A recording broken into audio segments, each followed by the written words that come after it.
A common question that comes up a reasonable amount of time is, what's the difference between a vulnerability scan and a penetration test? And honestly, knowing the difference here will stop you from being ripped off or having subpar security.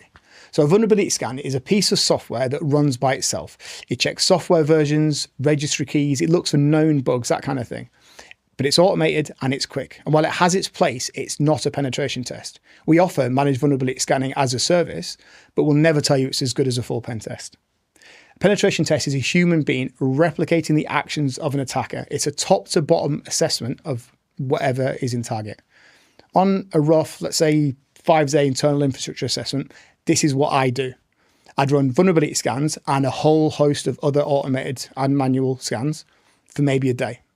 I spend the 5th day writing the report. The 3 days in the middle, that's the difference between the two.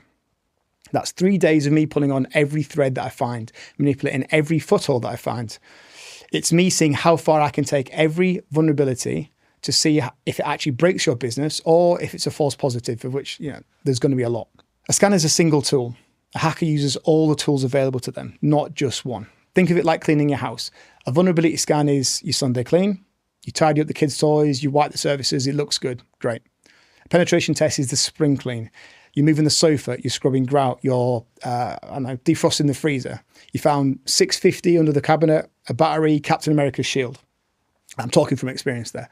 So your house is now show home ready. The gold standard is you do both. You regularly scan to keep things tidy, and you do an annual pen test, deep dive, to really find out what's going on.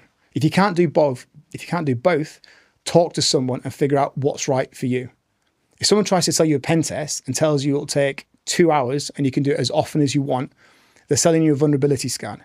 It might be what you need, but don't let them tell you it's more than what it actually is.